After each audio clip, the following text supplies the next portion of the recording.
Hello everyone, my self Subodh Kumar Singh और आप सभी का स्वागत है हमारे यूट्यूब चैनल पे। देखिए प्यारे बच्चों, जैसा कि मैंने आपसे कहा था कि आज ही के दिन आपको 2016 और 2015 दोनों के ऑब्जेक्टिव पेपर हम लेकर के आएंगे और आपको देखने को मिल भी रहे होंगे, है ना। हमने आज ही के दिन में आपको दोनों ईयर्स का ऑब्जेक्टिव पेपर तैयार कराने के लिए हम लोग आ गए हैं, इसलिए क्योंकि आपको पता है कि बहुत जल्द आपका एग्ज़ाम होने वाला है, ज़्यादा नहीं, 2-3 दिन का समय आपके पास केमिस्ट्री को लेकर के। तो आज ये कहीं ना कहीं आपका ऑब्जेक्टिव पेपर को लेकर के, जो मैंने शुरुआती दौर में कहा था कि हम 2022 से लेकर के 2022 से मतलब है मॉडल सेट भी आया था उसका, है ना। तो वहां से लेकर के हम लोग previous question years bank objective bank को तैयार करेंगे। तो कहीं ना कहीं हम भी आपके साथ जुड़े थे इसको लेकर के, और आपको पता है कि हम आपके लिए रोज वीडियो सेशन लाते थे ताकि आपका ऑब्जेक्टिव पेपर अच्छे से हो जाए, है ना।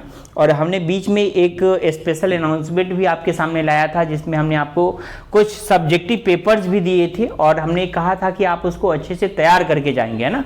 तो बहुत ज़्यादा हेल्पफुल तो रहेगा ही रहेगा, लेकिन ऑब्जेक्टिव क्वेश्चन पे हम लोग लगातार क्यों वर्क कर रहे हैं भाई? क्योंकि हमें पता है कि सर 70 नंबर ऑफ क्वेश्चन रहने वाले हैं और 70 में अटेम्प्ट कितने करने हैं भाई? 35। तो सबसे अच्छा अपॉर्चुनिटी है मार्क्स को गेन करने का, है ना। चलिए, तो हम लोग आज सबसे लास्ट ऑब्जेक्टिव पेपर जो कि 2015 का रहेगा उसको हम लोग डील करेंगे। तो आइए हम लोग डिस्कस करते हैं 2015 के ऑब्जेक्टिव पेपर को, है ना। और आप लोग इसकी तैयारी के साथ जाएंगे एग्जाम में और अच्छे से अपनी तैयारी को वहां पर रिजल्ट के जरिए इसको देंगे, है ना, अपने आंसर को। चलो, तो हम लोग बात करते हैं पहले क्वेश्चन की तरफ। सबसे पहला क्वेश्चन आपके पास है, if 96500 coulomb of electricity is passed through CuSO4 solution. देखिए कॉपर में एक्चुअली होता क्या है ना कि Cu+2 जो है ना, आपको पता है कि सर ये Cu+2 -2 में टूटेगा SO4। तो जाहिर सी बात है कि कॉपर को यदि आप चिपका रहे हो तो 2 इलेक्ट्रॉन ले करके ये चिपकेगा, है ना। और 2 इलेक्ट्रॉन है तो जाहिर सी बात है कि double multiple of 96500 coulomb charge चाहिए क्या। लेकिन आप चार्ज कितना दे रहे हैं जरा देखिए क्वेश्चन को, 96500 और हमें चाहिए डबल, है ना। तो यानी 63.5 डिपॉजिट करने के लिए हमें तो दोगुना चाहिए ना भाई, लेकिन हम तो आधा ही दे रहे हैं। इसका मतलब ये हाफ ऑफ Cu वहां पर डिपॉजिट होगा। तो हाफ कहने का मतलब है 31.76 के आसपास इसकी वैल्यू आएगी, ऑप्शन बी। नेक्स्ट क्वेश्चन है आपके पास कि the shape of xenon tetrafluoride, है ना। और इसका जो शेप होता है हम आपको बताते चले इसके शेप को। वैसे तो स्क्वायर प्लेनर होता है लेकिन हम यहां पर शेप को भी डिजाइन कर रहे हैं ना, आप बस ध्यान देंगे। ये रहा उसका शेप, है ना। 2 लॉन पेयर होते हैं, बाकी के ये दोनों फ्लोरीन इस तरह से चिपके होते हैं ना। ये कुछ इस तरह का शेप होता है उसका जेनॉन टेट्राफ्लोराइड का। नेक्स्ट क्वेश्चन है कि which one of the following is the strongest Lewis acid. Strongest Lewis acid की कैटेगरी में याद रखिएगा बोरॉन ट्राई आयोडाइड, वही Bi3 आता है। क्यों? क्योंकि उसमें बैक बॉन्डिंग होने की वजह से ना उसे इलेक्ट्रॉन और चाहिए होता है, तो इलेक्ट्रॉन को एक्सेप्ट कर सकता है, उसके पास टेंडेंसी होती है। तो आपका ऑप्शन सही हो जाएगा डी, है ना। नेक्स्ट क्वेश्चन है कि इन chemical equation H2 + I2 react करके 2Hi दे रहा है, तो इक्विलिब्रियम कांस्टेंट Kp, देखिए Kp सिर्फ और सिर्फ डिपेंड करता है टेम्परेचर पे। Value of Kp and Kc only depends on temperature. ये आपके 11th के थर्मोडायनेमिक्स, और आप बोल लो कि इक्विलिब्रियम से लिया गया क्वेश्चन है, ऑप्शन डी सही होगा, ठीक है। नेक्स्ट क्वेश्चन है कि if the rate of reaction is expressed by this, है ना, यही एक्सप्रेशन है।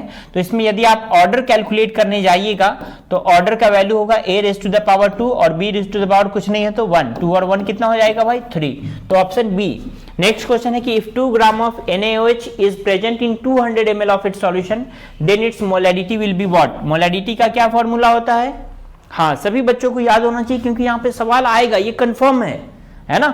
ऑब्जेक्टिव क्वेश्चन के जरिए हम आपकी सब्जेक्टिव की भी कहीं ना कहीं तैयारी करा रहे हैं, ओके। चलो, तो मोलैलिटी का फॉर्मूला होता है moles of solute upon volume of solution in litre, ठीक है। मोल्स निकालने का क्या तरीका होता है बच्चों? हाँ, वेट बटा मॉलिक्यूलर वेट। वेट कितना है जरा देख लो। वेट NaOH का दिया हुआ है 2 ग्राम और मॉलिक्यूलर वेट होता है 40, आप कैलकुलेट कर लीजिएगा। Upon volume of solution in litre, है ना, 200 ml दिया था, हमने लीटर में चेंज कर लिया। और जब आप इस वैल्यू को सॉल्व कीजिएगा तो वैल्यू आएगी आपके पास 0.25 मोलर, जो कि आपका ऑप्शन ए सही होगा। नेक्स्ट क्वेश्चन है आपके पास which one of the following does not form hydrogen bonding। याद रखिएगा हाइड्रोजन बॉन्ड फोन के साथ बनता है, फ्लोरीन, ऑक्सीजन, नाइट्रोजन। तो जाहिर सी बात है क्लोरीन दिया हुआ है तो उसके साथ नहीं होगा। नेक्स्ट क्वेश्चन है main source of helium. Helium का सबसे अच्छा मेन सोर्स माना जाता है रेडियम। याद रखिएगा ये रेडियो एक्टिव नेचर का होता है, इसलिए रेडियम से हम लोग हीलियम को निकाल सकते हैं। ओके, चलो नेक्स्ट क्वेश्चन है कि which one of the following element is liquid at normal temperature. सभी बच्चों को पता होना चाहिए नॉर्मल टेम्परेचर पर यदि हम लोग लिक्विड की बात करें तो विच one of the following element बोल रहा है, ठीक है। एलिमेंट की कैटेगरी की यदि आप बात कीजिएगा, कहीं कहीं पे सवाल आता है मेटल को लेकर के ना, मेटल को लेकर के यदि सवाल पूछेगा तो मरकरी लिखिएगा, और यदि आपसे नॉन मेटल पूछेगा तो आप उसके इसमें ब्रोमीन वगैरह को टिक कर सकते हैं ना। तो ब्रोमीन को तो अभी छोड़िए, मरकरी जो है ना नॉर्मल टेम्परेचर से मतलब है कि रूम टेम्परेचर पे बात कर रहा है ना, और मरकरी हमारे पास जो है ना ऐसा मेटालिक एलिमेंट है जो कि 25 डिग्री सेल्सियस पर हमारा ये लिक्विड फॉर्म में पाया जाता है। ओके, चलो नेक्स्ट क्वेश्चन है कि which one of the following is least basic. देखो वाटर कंपाउंड है हमारा, है ना, इसलिए उसको टिक आउट नहीं कर रहा है। नेक्स्ट क्वेश्चन है कि which one of the following is least basic. यदि आप लीस्ट बेसिक की कैटेगरी की यदि आप बात कीजिएगा तो इसमें आपका सही जवाब होगा NF3। क्यों भाई? क्योंकि फ्लोरीन की इलेक्ट्रोनेगेटिविटी ज्यादा होती है तो वो खींच के रखेगा ना भाई। तो बेसिक कैरेक्टर तो वो हम डिफाइन करते हैं ना जो इलेक्ट्रॉन डोनर नेचर का होता है, यहां तो देने ही नहीं देगा, तो ऑप्शन डी सही। सल्फ्यूरिक एसिड H2SO4 क्या है भाई? एसिड है। Which one of the following is called green vitriol. याद रखिएगा ferrous sulphate FeSO4 into 7H2O को हम लोग ग्रीन वेट्रियोल के नाम से जानते हैं। नेक्स्ट क्वेश्चन है कि which block of element are known as transition element. D block. Concentration of sulphide ore is done by तो फ्लोटेशन प्रोसेस। ओके, चलो नेक्स्ट क्वेश्चन है, ये सब ऑब्जेक्टिव हमारे ये रिवीजन के दौरान आए हुए हैं, है ना। चलो नेक्स्ट क्वेश्चन है हमारे पास, sodium is a member of. सभी को पता होना चाहिए sir first group of element का मेंबर है जिसको हम लोग अल्कली बोलते हैं, तो ऑप्शन ए।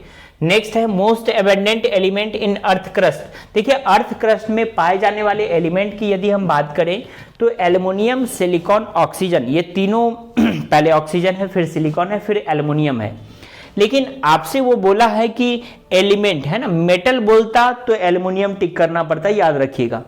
मेटल ना बोल करके एलिमेंट बोला है तो आप ऑप्शन ए को टिक आउट कीजिएगा, सिलिकॉन। नेक्स्ट क्वेश्चन है आपके पास कि मैलाचाइट इज एन ओर ऑफ। याद रखिएगा वो कॉपर का ओर है। किसका ओर है भाई? कॉपर का ओर है, और इसका मॉलिक्यूलर फॉर्मूला होता है CuCO3 into OH का होल ट्वाइस। ठीक है, चलो नेक्स्ट है formula of copper pyrite CuFeS2। Ore of aluminium, bauxite, corundum, cryolite, है ना, ऑप्शन ए। नेक्स्ट क्वेश्चन है कि K4FeCN का होल 6, ये कॉम्प्लेक्स सॉल्ट है ना। चलो नेक्स्ट क्वेश्चन है आपके पास कि general formula of alkyne, alkane, alkyne, alkyne. Alkane का जनरल फॉर्मूला क्या होता है? CnH2n+2। अल्कीन का क्या होता है? CnH2n। और अल्काइन का क्या होता है? CnH2n-2। तो अल्कीन का पूछ रहा है ना बालक, तो अल्कीन का कौन सा ऑप्शन सही हो जाएगा? CnH2n वाला। ठीक है। Hybridisation of carbon in ethane. Ethane का जो हाइब्रिडाइजेशन होता है, याद रखिएगा इथेन कहने का मतलब है कार्बन सिंगली बॉन्डेड है, तो ये भी sp3 है और ये भी sp3 है। कैसे कैलकुलेट किया जाता है सर? हाइब्रिडाइजेशन कैलकुलेट करने का तरीका है sigma bond plus lone pair, है ना, हमने बोर्ड पर भी लिख दिया, आप याद भी रखिएगा। सारे के सारे सिग्मा बॉन्ड है, 4 है, तो sp3 हाइब्रिडाइजेशन। कौन सा ऑप्शन सही है? A. Dry distillation of calcium formate, देखिए उससे फॉर्मिक एसिड का फॉर्मेशन होता है। Next volume of 1 mole of any gas NTP पर नॉर्मल टेम्परेचर प्रेशर पर यदि हम लोग बात करें तो वहां पर 22.7 और 8 है ना, 22.7 या 8 रख सकते हो। ठीक है, NTP पर। और STP पर पूछता तो 22.4 लीटर रखना पड़ता। ठीक है, चलो नेक्स्ट क्वेश्चन आगे बढ़ते हैं। एवोगैड्रो नंबर, देखिए एवोगैड्रो नंबर की वैल्यू होती है 6.022 into 10⁻23, है ना, तो आप इस ऑप्शन को टिक कर सकते हैं, सॉरी 6.023 है, तो 6.022 भी हम लोग बोल लेते हैं, तो कोई दिक्कत नहीं, इसको आप टिक कर लेंगे। नेक्स्ट क्वेश्चन आपको नहीं दिख रहा होगा, लेकिन हम जरा बता देते हैं कि नंबर ऑफ पाई बॉन्ड है ना इथाइन में, इथाइन कहने का मतलब sir carbon carbon triple bond है ना, कार्बन कार्बन ट्रिपल बॉन्ड, तो ट्रिपल बॉन्ड में 1 सिग्मा और 2 पाई होता है, तो कौन सा ऑप्शन टिक कीजिएगा बालक? बी है ना, तो ऑप्शन 2 है ना, बी में ऑप्शन 2 दे रखा है। इस तरह से हमने आपके लिए सारे जो हमने बात कही थी शुरुआती में कि ऑब्जेक्टिव पेपर हम आपके लिए लेकर के आएंगे 2015 तक का, तो आज आपका ये सेशन कंप्लीट होता है ना। अब इसके बाद यहाँ से हम लोग मिलेंगे जो सीबीएसई के जो एग्ज़ाम आने वाले हैं टर्म 2 के, उनके सेशन को लेकर के, और उनके लिए हम लोग बहुत ही इम्पोर्टेंट वीडियो लेकर के आएंगे, फिर आप सभी लोग आएंगे, फिर जुड़ेंगे, फिर ढेर सारी डिस्कशन होंगे, है ना। तो आप अपने पूरे सर्कल में, पूरे सर्कल कहने का मतलब है हाँ पूरे स्टूडेंट सर्कल में आप इस वीडियो को फैला दें ताकि उन लोगों का तैयारी बेहतर हो, है ना, और सीबीएसई वाले को जितना जल्दी हो सके रिकमेंड करें ताकि वो जुड़े, है ना। तो आप हमारे चैनल को लाइक कीजिए, सब्सक्राइब कीजिए, फिर मिलते हैं नेक्स्ट वीडियो में। Thank you.